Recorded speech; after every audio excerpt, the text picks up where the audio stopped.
All right, so welcome all again. Let me tell you a little bit more about Mary. This is so cool. This is the fifth time we've gotten a chance to work together, and I can't get enough of her. So Mary has worked for a decade now as a psychedelic facilitator, end-of-life coach, and teacher. She has accompanied hundreds of clients through deep plant medicine journeys and integration in one-to-one and in group settings. Mary's approach, which I'm sure you'll all hear later today, is to show her clients how to trust their inner guidance and intuition. She works with each client to create a non-judgmental container in which they can access their internal wisdom and intuition. She accompanies them to become the primary witness of their own inner landscape.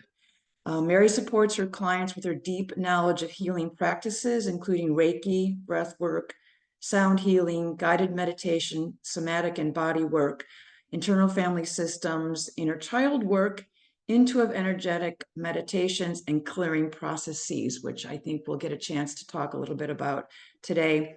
In 2015, Mary founded the Anam Cara Academy. Since then, she has trained hundreds of students in the practice and art of end-of-life coaching and dozens more in psychedelic facilitation. So welcome, Mary. I'm going to go ahead and kick us off here by asking a few questions that always come up, and then we're going to open it up to all of you. So Mary's work is sacred. I think, as you just heard in that short bio, that she brings that to everything that she does, actually. And so with that as our foundation, we'll do a deeper dive into that approach. So the format today is very open-ended, but to kick off, I'd like to say, all right, you have facilitated hundreds of journeys, as you said. They have ranged from recently diagnosed people with terminal illnesses to really close to end of life. So how would you characterize their needs and desires in choosing a psychedelic journey, and how has psychedelics helped them? What an intro. Thank you. Is that me?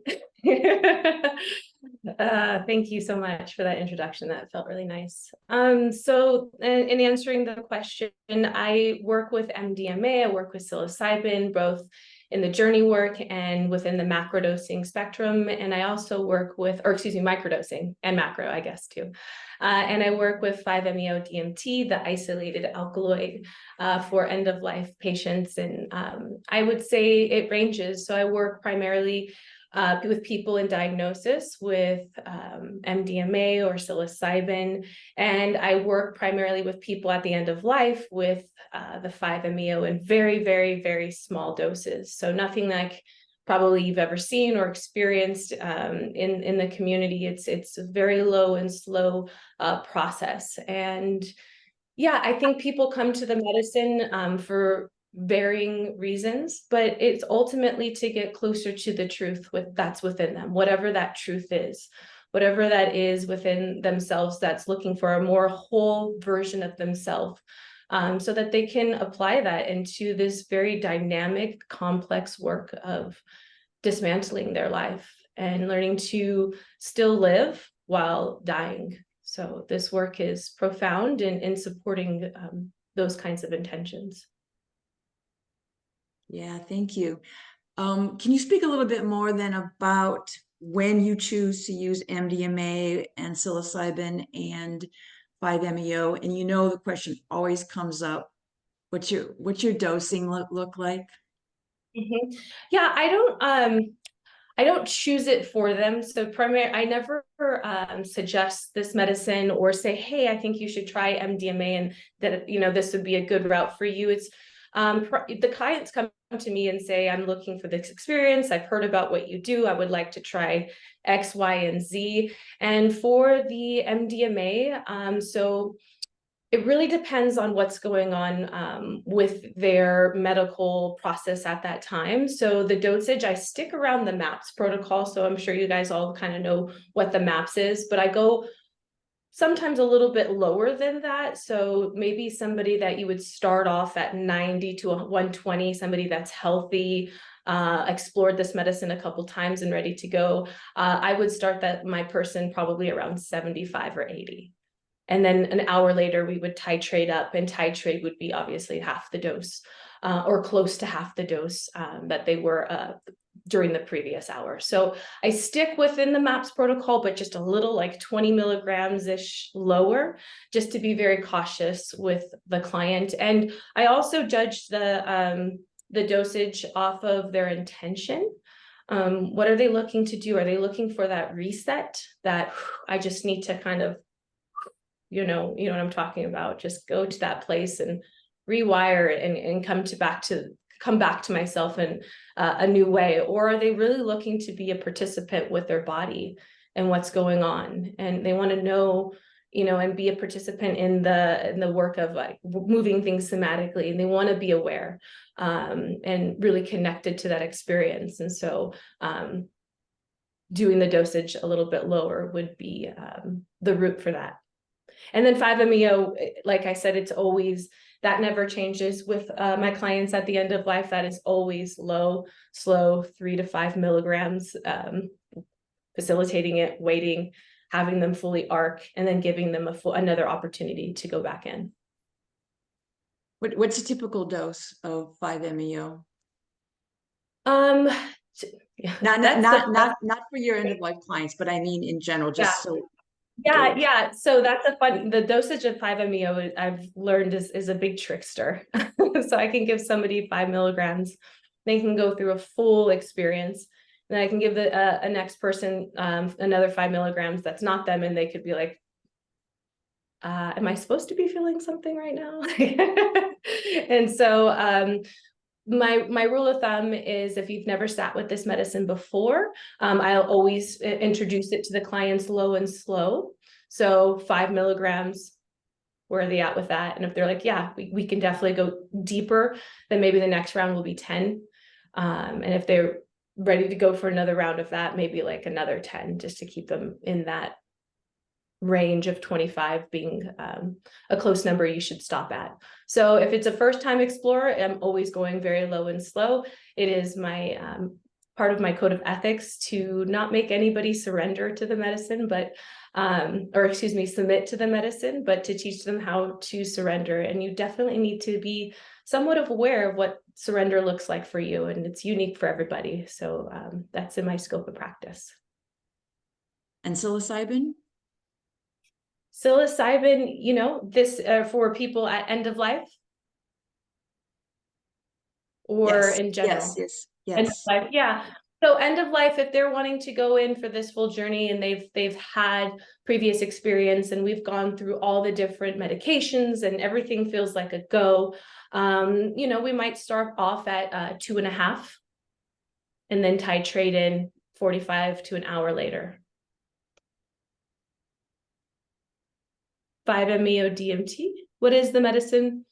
Yeah. Oh, 5-MeO. Oh, okay, you're answering the question. Great.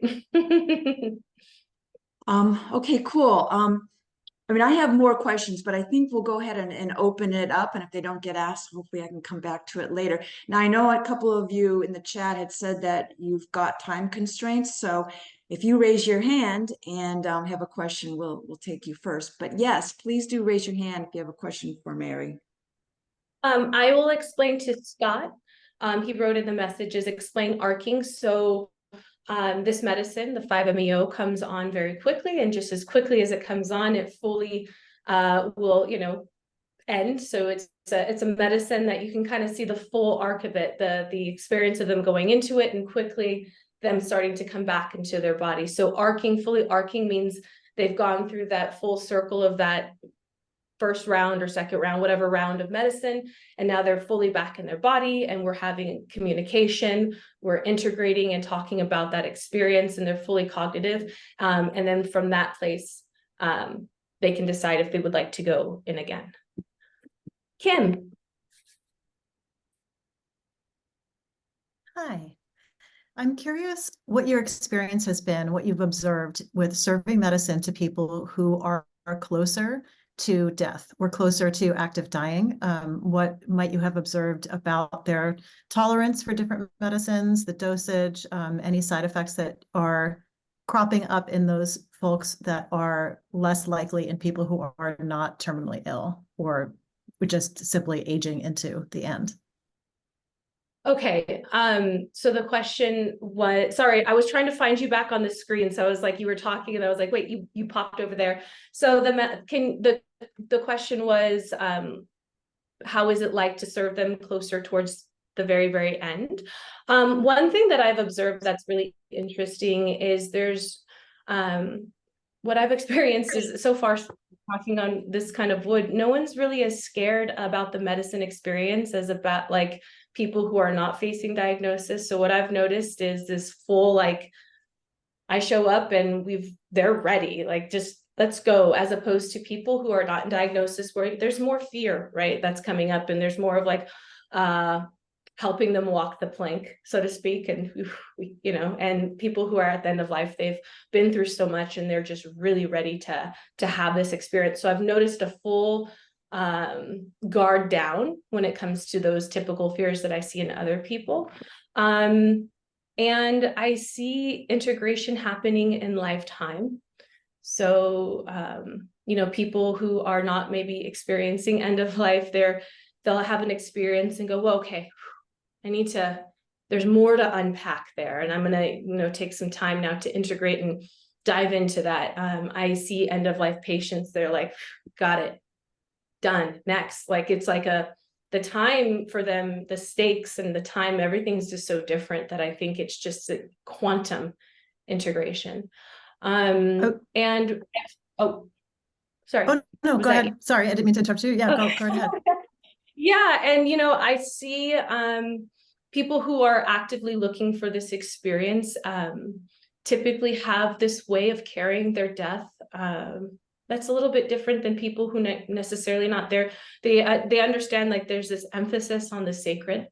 They're curious about what transcends outside of their body and how that might be for them. And so there's just this other way that they approach the medicine that is completely different than people who are not facing diagnosis. I was really curious if you had noticed anything in the physical body, tolerance for the medicines, when someone is getting closer to death and systems are beginning to operate differently, if you're noticing that people need to be dosed differently, or if they're having different side effects, if their come down or their arc into the medicine is taking longer or shorter. I'm really curious about the sort of like biological. Yeah, so when I work with people closer to the end, and we all know that the digestion is completely different.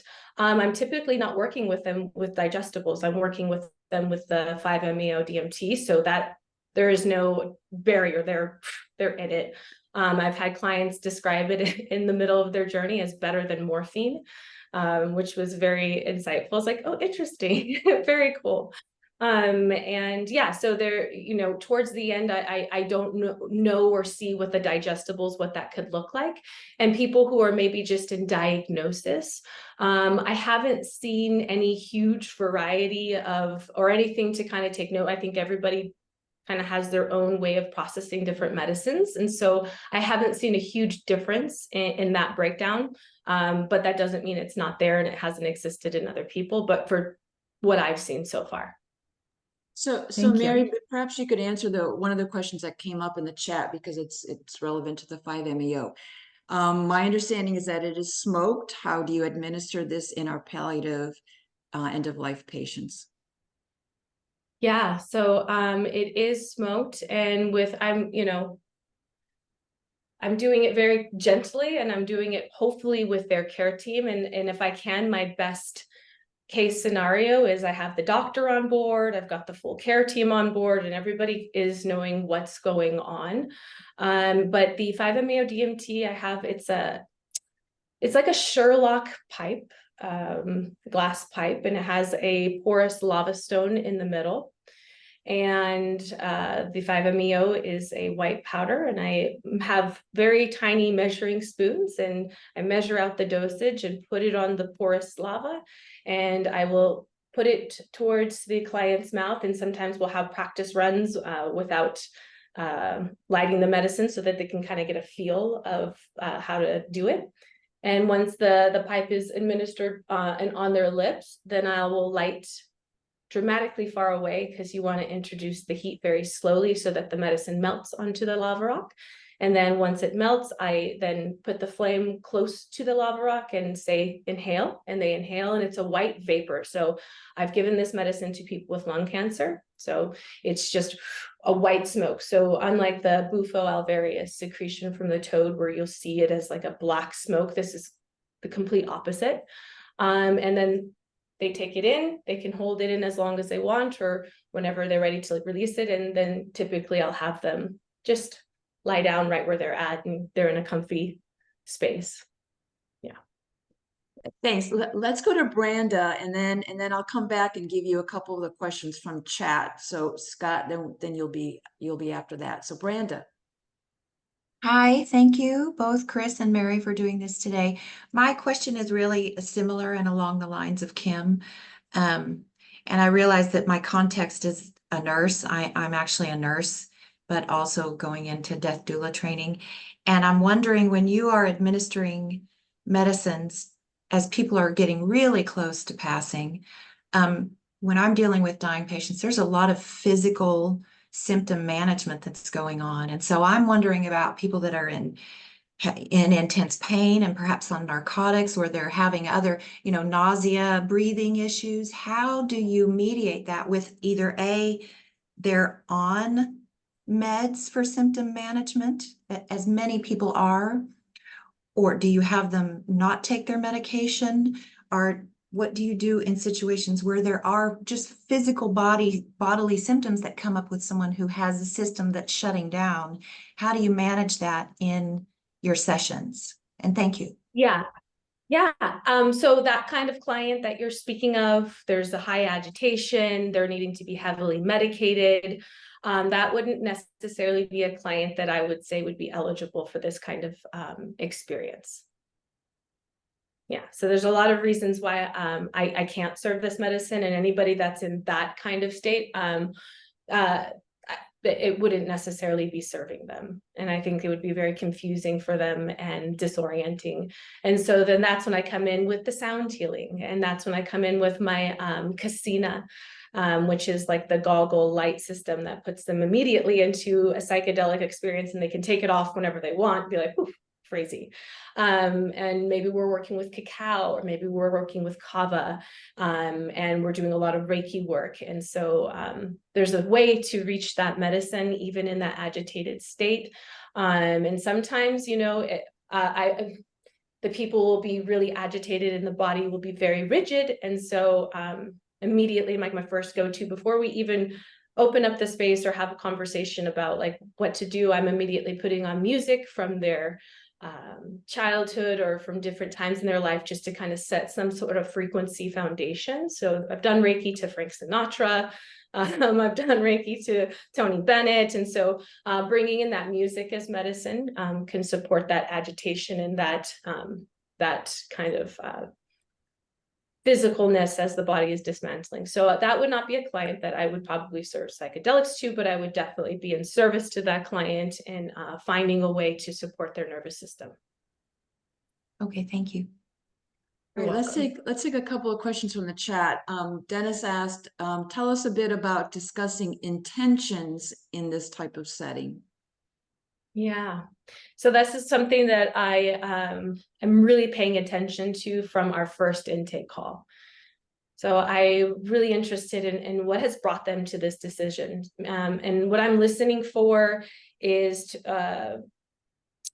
making sure that there's no expectations in this intention that are not going to serve them. I'm going to take this medicine and get better. I'm going to take this medicine and figure out, how to get rid of this cancer. I'm really paying attention to that. And I like to be as open and as honest what this medicine can be and what it's not. And so I'm listening to the intention, just to make sure that everything is as clear as possible. But there's beautiful intentions at the end of life, just like there's beautiful intentions in life. And some intentions can sound like, I'm afraid it's going to hurt when I separate from my body. I'm afraid of the pain and the suffering. I'm afraid of my family witnessing me like this. There's a lot of fear that comes up with the medicine that sometimes goes into the intentional work. But I hope that answered your question about the intention and what I'm making sure to make clear with the client and not be false in any way. Casey asked a sort of related question, but perhaps you could build on what you just said. So what are the biggest benefits of doing this with clients at the end of life? Is it to help with the symptoms? Is it to give them a new experience before they go? Or is it both? Or is it, I'll just add, something different? Yeah, so like I said at the beginning, I'm never marketing this stuff. I just talk about what I do in community, but there's no like, hey, you should do this. I have my clients at the end of life who are transitioning, and I have clients who are actively searching out the psychedelic experience. And so with that being said,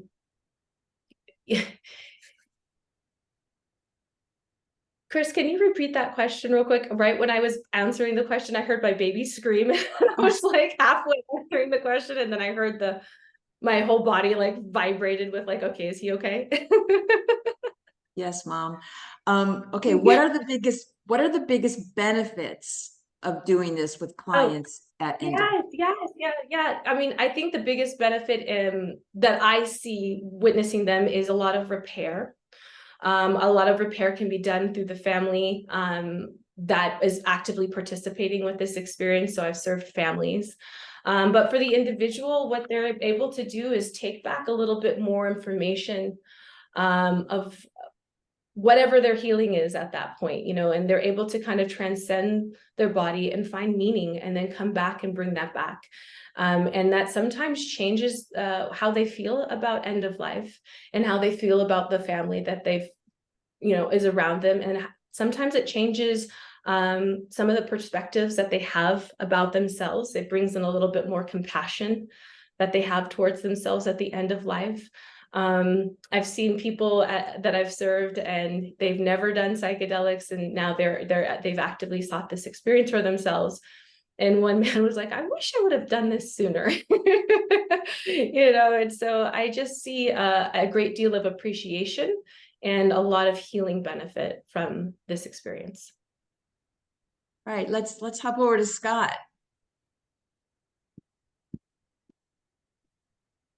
So in talking about intentions, I'm wondering how wide the range of pre-existing religious or spiritual beliefs people come to you with, as well as those that might be about atheists. How does that affect their process?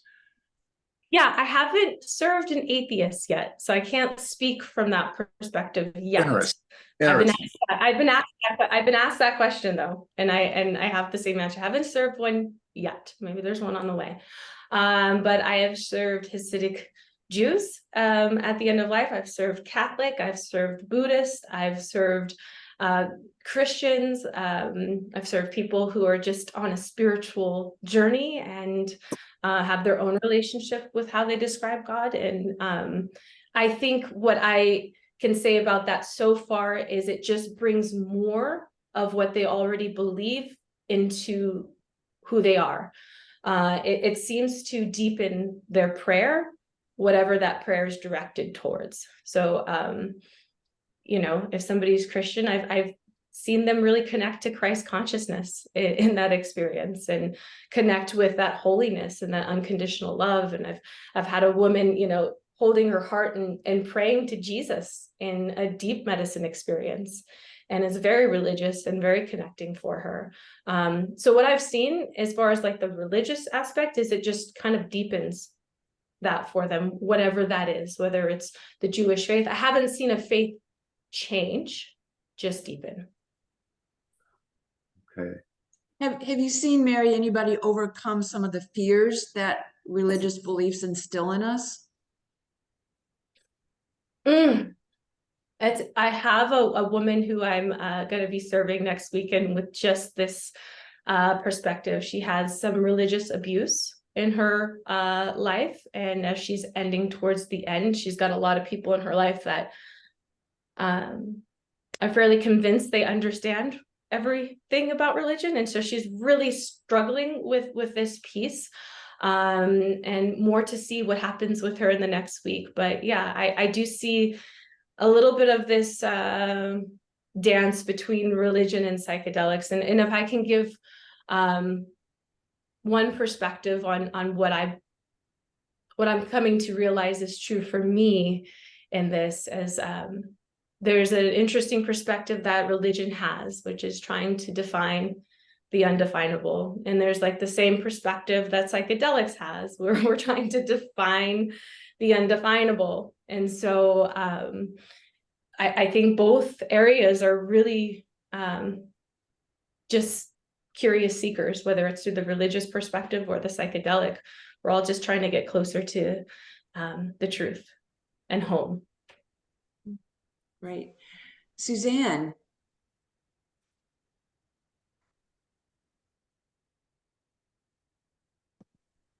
Hi, Suzanne. Hello, thank you so much for doing this. I really appreciate it. I am come from a nursing background like Brenda. I was emergency trauma for 40 years and spent a lot of time with people dying very quickly with a lot of fear and a lot of anxiety. And so I've now been studying and been a certified doula for a couple of years and a conscious dying coach. I am currently studying psychedelic training.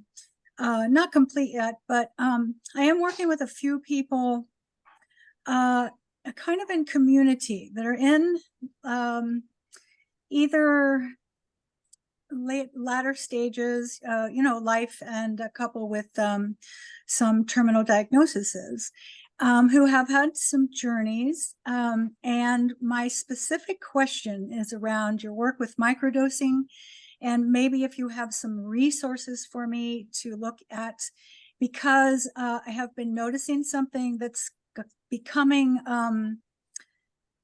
concerning to me with the microdosing. People have started having going to the hospital with TIAs. Have you had anyone having TIAs?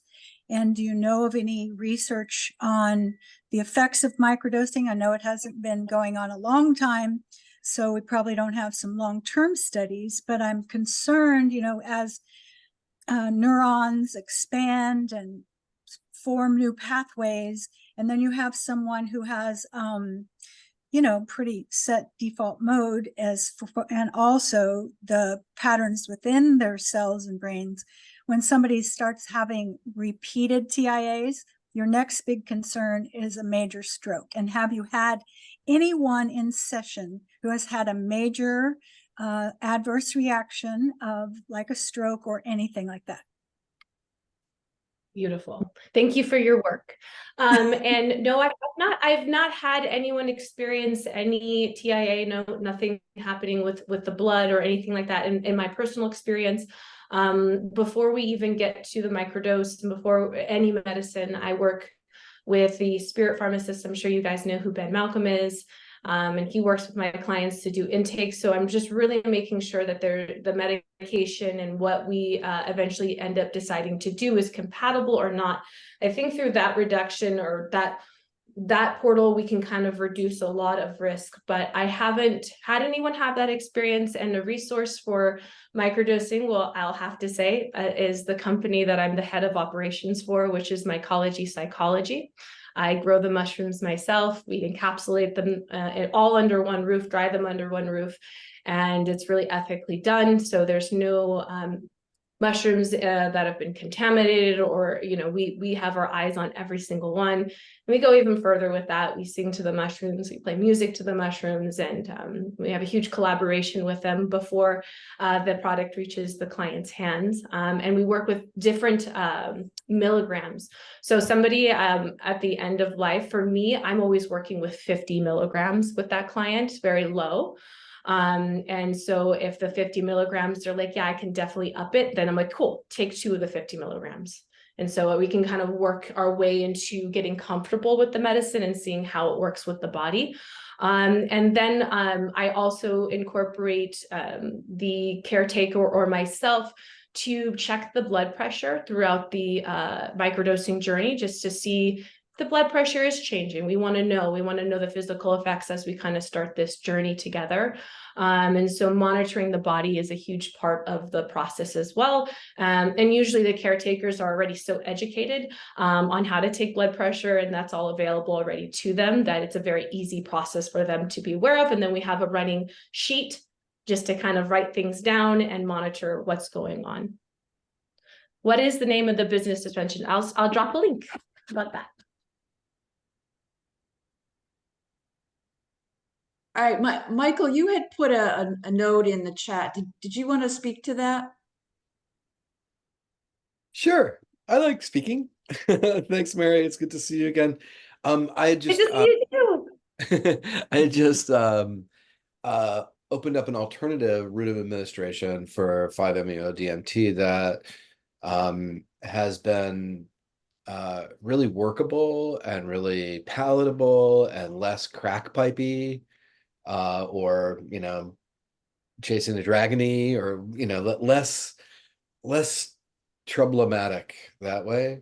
There's a number of folks that have, as a sort of public service, created sets of vapor pens using concentrations in cartridges that allow for this like sippy finesse approach that you're talking about, even at a more fine-tuned level. So what I described was 3 pens, one who's least concentrated, one who's most concentrated, one that's in the middle. And then you can kind of approach the experience in a gradual way and familiarize yourself with the somatic experience of the medicine while navigating that sort of grip and resistance and all the sort of experiential challenges there are to learning to surrender. That can teach you to surrender in that more gradual way. And then you can go as far, as deep as serves you or as you want. And you can more easily observe the steps along the way.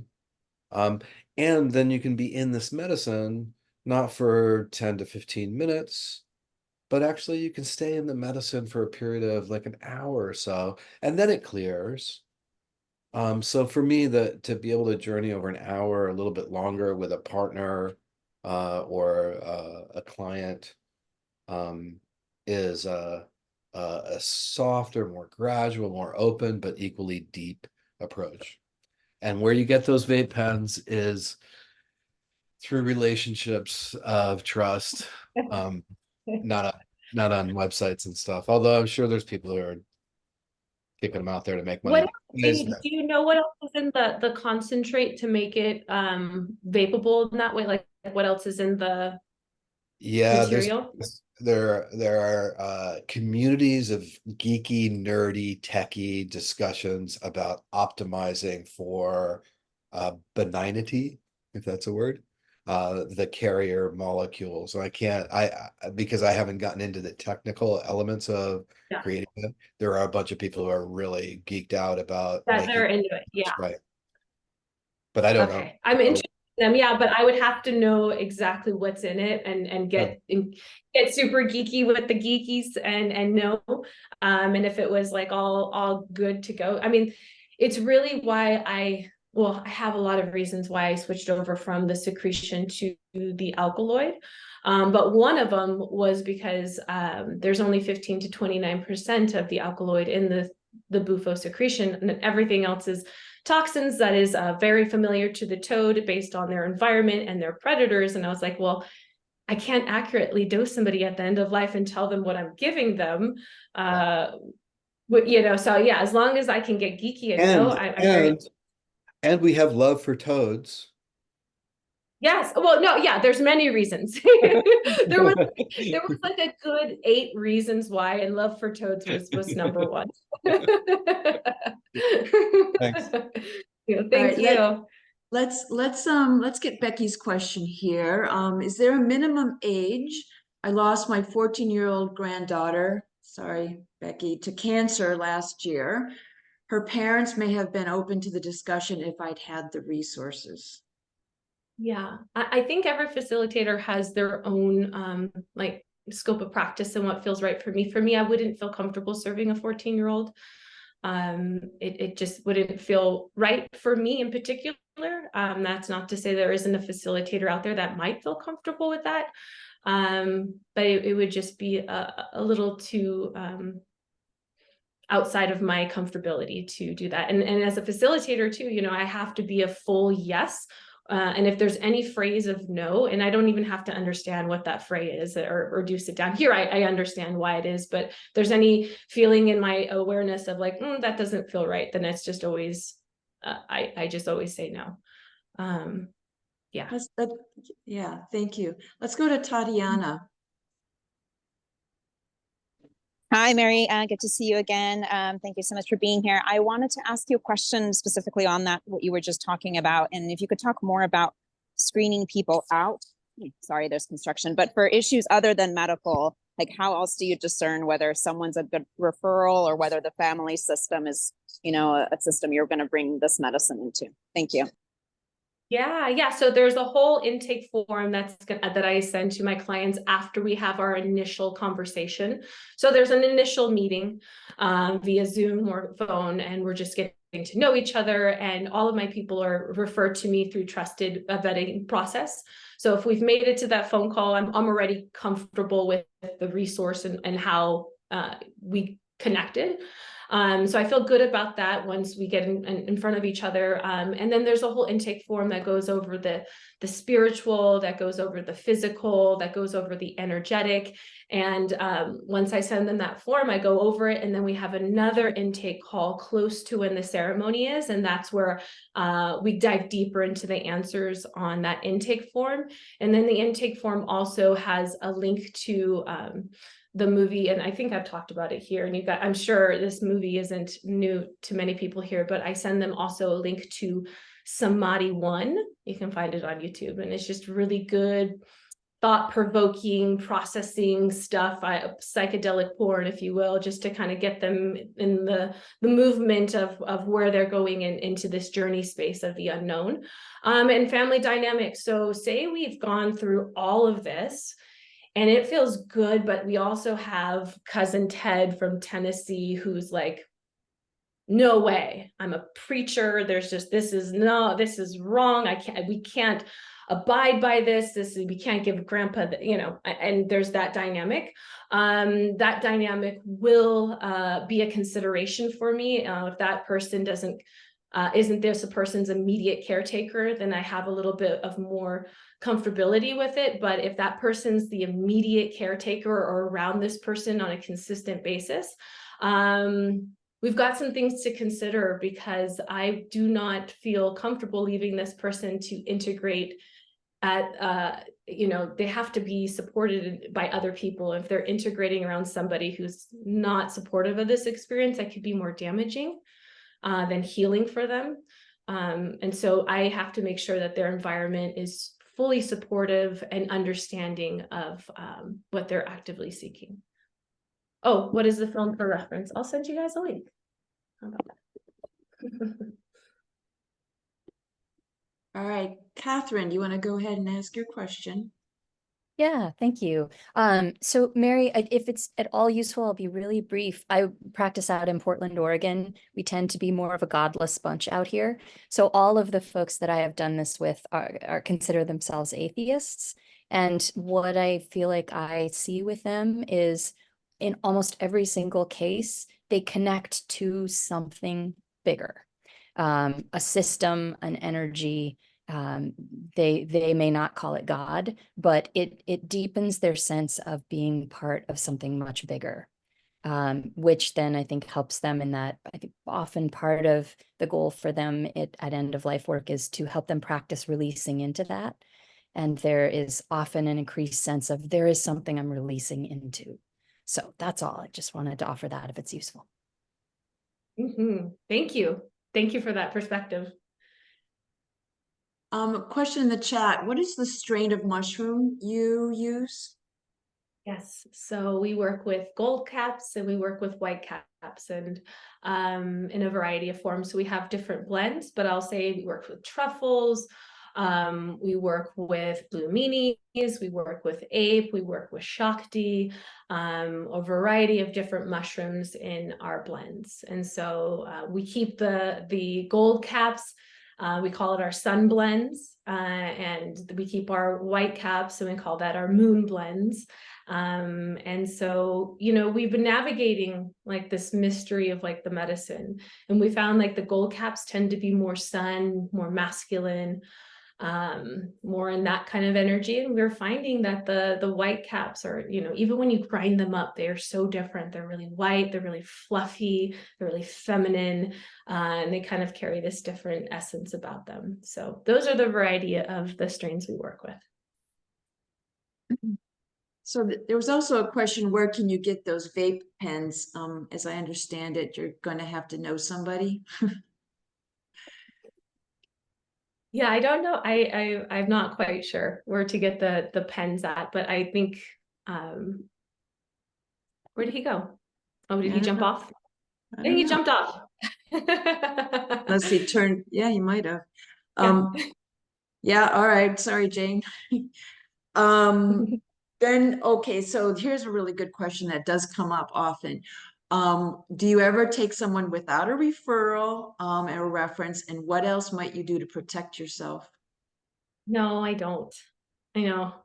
It's just the world I live in. I'm a mom, as you know. I'm very connected and very identified with the life I have, and I would hate to interrupt my sense of peace and risk that. And right now we live in a society where there are a lot of risks involved, and so I have to protect as much as I can and be aware as much as I can. And if it's not a referral and it's not vetted in, I simply don't respond to the message. And I know that for some people that's like, ugh, but for me, you know, this is the world we live in. And if things looked a little bit different, of course, I would reach back out and connect, but just to protect myself, this is the bubble that feels safe for my practice. Another really great question. Ever have someone transition during the treatment encounter, and what's that like for you? I have not. One of the conversations I have with the clients beforehand is an agreement. If you do see the light, come back. Please come back. You know, and that it doesn't feel right to I don't know. I just don't want to be a part of that particular piece. But there has been one client where that was a part of the agreement, and I was okay with it. His wife was okay with it. The children were okay with it. And it was okay, if this does, we're all at peace with it. But he came back. So that was not a part of his journey. You weren't going to let him go. You know, he went really, really far in that journey, and he still works with me to this day. I still feel him come in. He's a very powerful teacher, and he was showing me quite a bit in his journey. And I was like, wow, thank you. So he still shows up. He still flutters around me from time to time. And if you've seen the documentary I'm in called Beyond the Grave, it's on Amazon.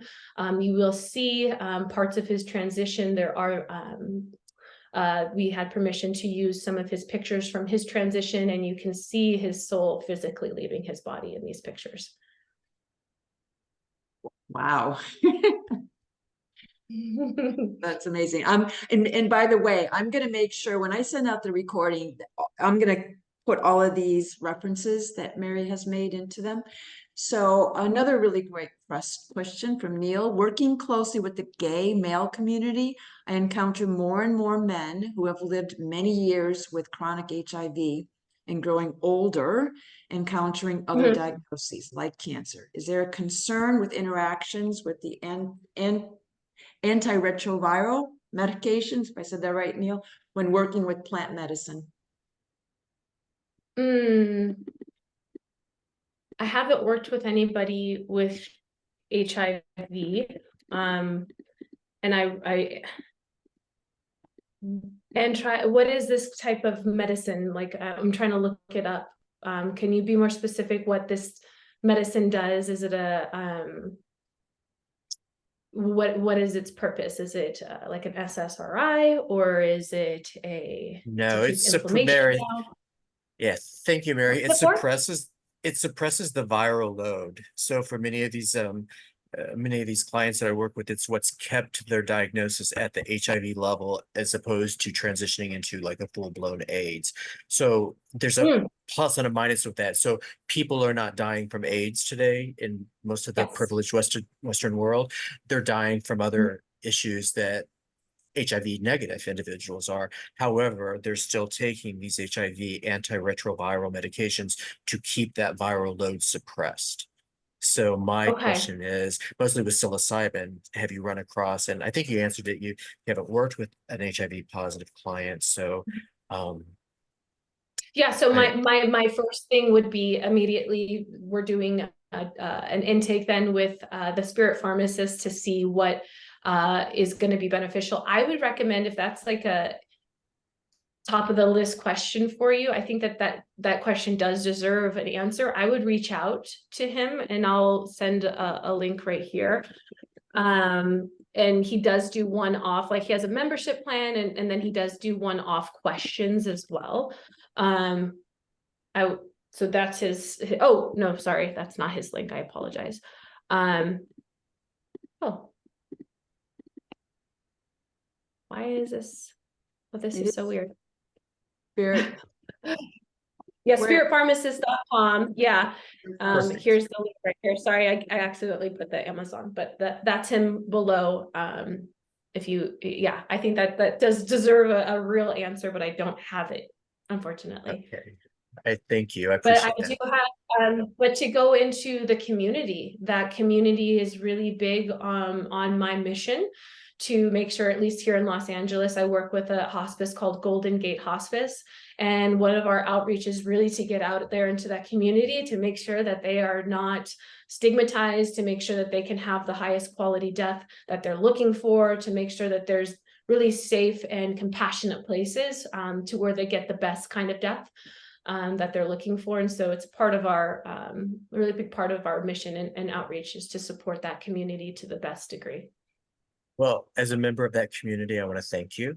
And I work closely with that community. So if you're looking for an adjunct helper, you always reach out to me. I'm a death doula, and a lot of the clients in Joshua Tree, Palm Springs, the East Coast, over in, of course, the Boston area. But happy to help out however I can, because it is still stigmatized and end of life. It's still a marginalized population that we've forgotten about because people aren't dying. It's not the same face of AIDS as it was in the 80s. So they look like me. They look like everybody. So thank you.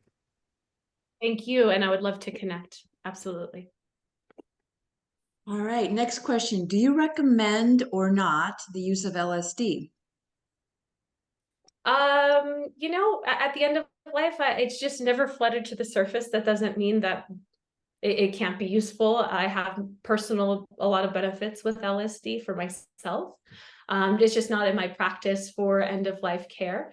And I'm not sure why. You know, I just work with the medicines that have I don't know, that I can speak to. I feel like I have a relationship with. And LSD, I've never developed LSD and ketamine, to be fair. I've participated, I've had great experiences, but I've never gotten like oh, I should serve this feeling. And so it just has never been in my bag to serve.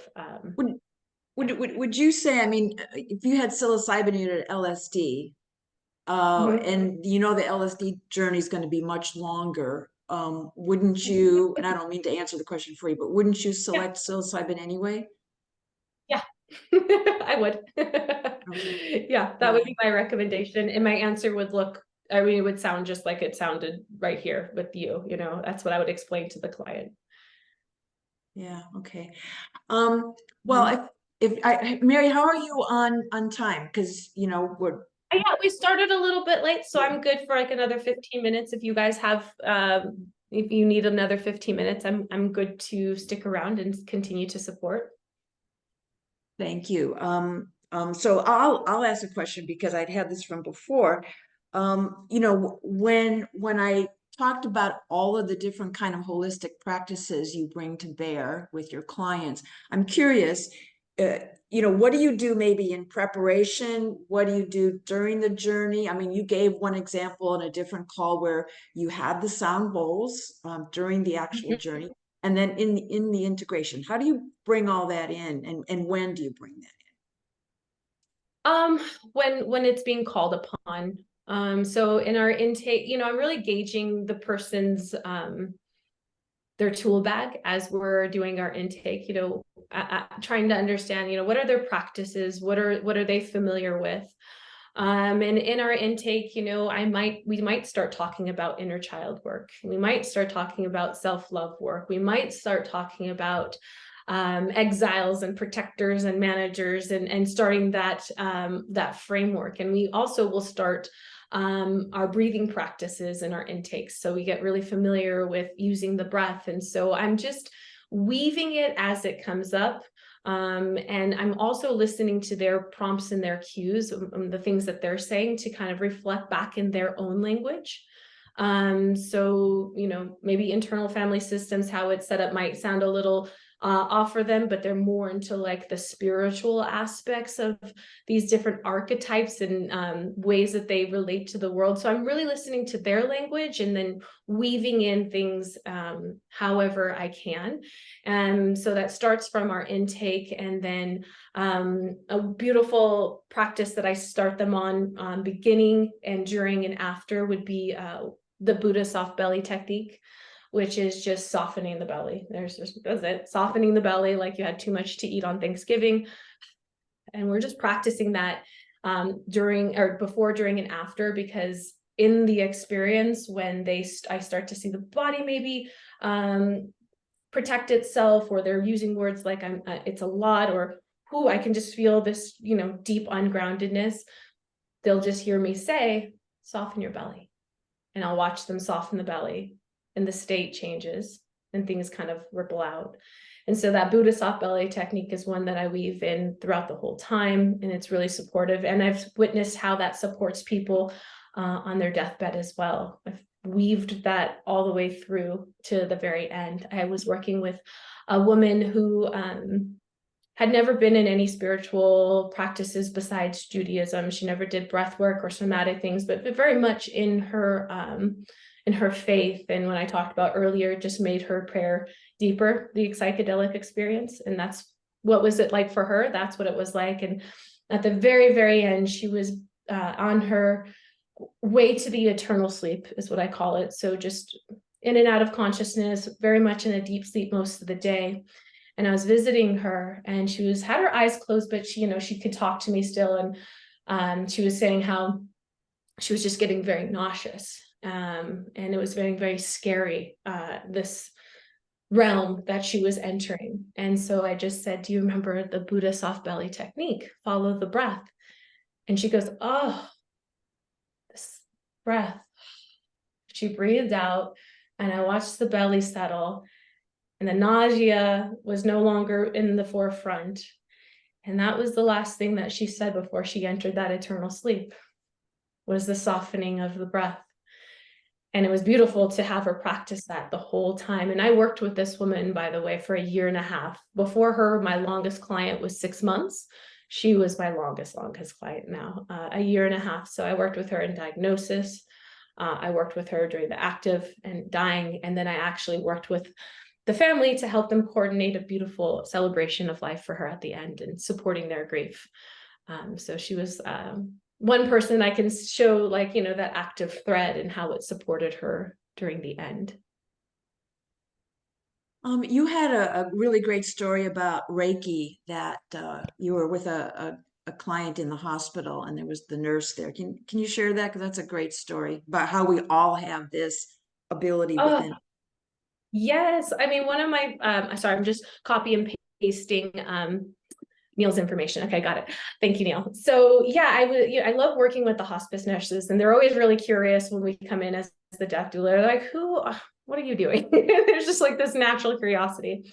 So I was working with this woman recently, And I'd come in every day, I'd set up my bowls, I would do the Reiki. And typically the hospice nurses, this is usually their time to, you know, maybe go out, make a phone call or go to lunch, and it kind of gives them a break in the moment. And then sometimes they stick around and they watch what we're doing. And this lady was so curious on everything. And so by the third day, I've set up my bowls and I'm playing the music, and you know, in this quiet space, this woman was no longer able to communicate, but I find that there's a lot of information being exchanged between her and the room and the space. And so I'm really listening to the energy as it's coming up through the bowls. And what I'm watching with this woman who's transitioning is her life review. I'm like, very interesting. And I'm watching her, she's showing me how she's coming out of the body into the body. And I'm seeing a life review. I'm watching her as a child, and I'm watching her watch her, if that makes any sense at all. We're in a psychedelic space, so maybe you guys, I don't sound too crazy. So I'm in that space with her, in that nonlinear space. And I'm come out of it, and I'm not sharing with the nurse what I'm seeing. I'm just witnessing. And the nurse goes, "So what do you see? Tell me. And I was like, why don't I show you how you can see it?" And so I had her come up and ask for permission and place her hands over her and just be silent and witness what comes up. And she goes, "Okay, I see a body. And then I see above the body a very large scroll." Like, life review. So she's witnessing this information coming up through her way, and I'm witnessing it come up through my way. And it's just really powerful to kind of get that connection, or hate the word validation, but just more confidence that, okay, we're seeing the same thing. And I asked her after that experience, well, are you going to use that with other clients? And she's like, every single one. Every single one. I was like, sweet. So we come into these spaces, and we all know as doulas, and we just practice our practice, and we're in service. And sometimes it affects the ones who are witnessing it, and then they incorporate it into their service, which is very beautiful to see that ripple. Thank you. Yeah, you're reminding me as you talk, and hopefully it's coming across to everybody here. The role of an end-of-life doula is very different than, say, a hospice nurse, right? I mean, you're there before, you're obviously there during, and you're there for the duration after. And the work you do is not like, oh, I can see you for 50 minutes, right? I'm on the clock. I mean, you are there, and I think that's one of the really beautiful things about anybody in this end-of-life work. And so, yeah, Mary, you're wonderful. Question that also comes up a lot is family participation. And yes, and you've answered this question before, but yeah, if you could talk about that again. Yeah, I mean, it varies, that, you know, everything kind of flutters to the surface. Family dynamics can be very complicated at the end. And I've seen it be very beautiful, and I've seen it be very messy. And, you know, all of it's true. There's nothing wrong with the messiness. There's nothing wrong with the expression of not wanting this person to go because you love them that much. There's a lot of anger there. And so I just give families permission to be in that angry space, to be in the not, this isn't fair space, and to normalize that. And to also normalize when families are like, why am I bad because I'm happy that she's going? You know, like I feel a sense of peace, and I'm like, that's normal too. That's completely normal to feel at peace because you know she's now resting, or he's now resting. So we bring in just the normalcy, family dynamics. You know, we all come from, what I've witnessed in my own experiences, we're all kind of going through our weird family stuff, and it's very normal for all of us to experience that, especially at the end of life, because it's got to come up sometime. And sometimes families hide a lot until the very end. Do you find that families sometimes have a real difficult time with their loved one, because the loved one coming after a journey says, no, I want more control of what's happening to me, and they're fighting that? The family is fighting that?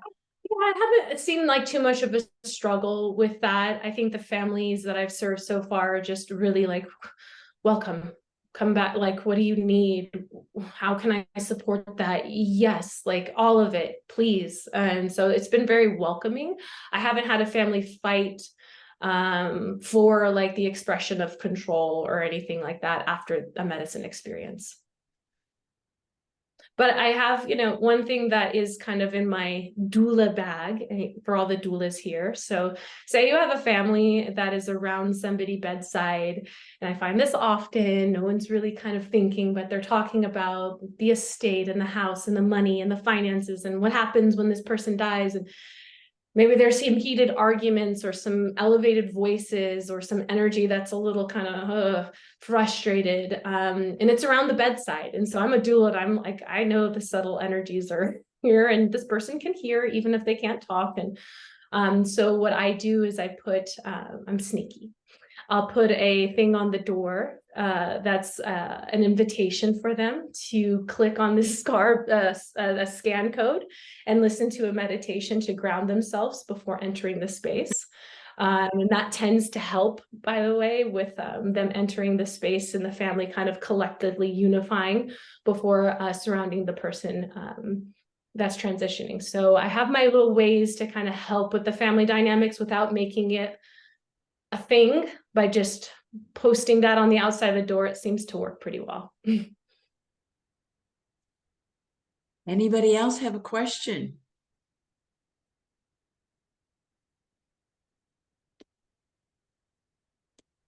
I would like you to share one more thing, because this really had a profound effect on me when you first talked about it. And that is the ritual that you perform before you undertake a journey. It was in that short video that you shared. I Yes. just, if you could share that, because I just love that. Okay, I love this. Okay, so before I serve somebody at the end of life, what I will do as we open up the space is I'll do a washing of the feet ceremony. And I showed it in one of our films, and I really see people at the end of life as masters. They've mastered this life. That's why they're there. That's why they are now at this place. And I know that's hard because we die at different ages. But I truly am in awe and in complete humbleness of being able to be in this place at the foot of this master. And so I will wash their feet with roses, and we created intention, and that represents fresh steps. It represents honoring the place in our body, our feet, that have carried us through this whole life. So it's just a way to kind of pause and create some kind of sacredness and invocation before entering the space. And I've been, ironically, I was raised in a very strict Christian home, and my name is Mary. And so I was always either Mary Magdalene, or I was the Mother Mary in our church plays. One of the Marys, and I've been washing people's feet even as a kid in plays. So it's very interesting looking back and be like, I'm still doing this. But yeah, it's a beautiful invocation, and it's one that is only reserved for the people at the end of life. Yeah, it's beautiful. What is the nature of, I have a question. What is the nature of the meditation before they enter the room? My meditations are never really planned. It's just what is coming through. What is their, intention? So my meditations usually reflect a lot of their intention.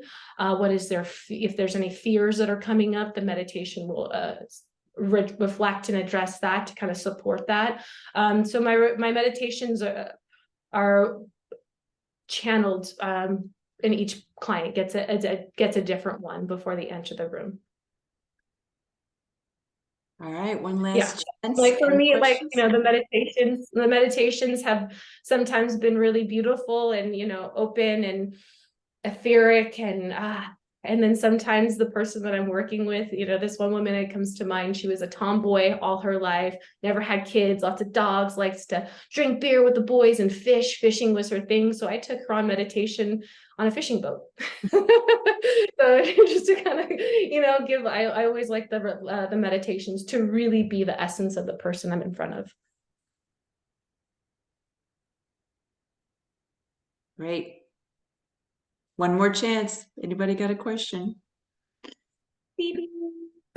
So, okay, so I would like to also invite you, Mary and I did a podcast with Psychedelics today, and I will drop that link into the chat as well. It's a more wide-ranging discussion, I'd say, on death and dying and the role of an end-of-life doula.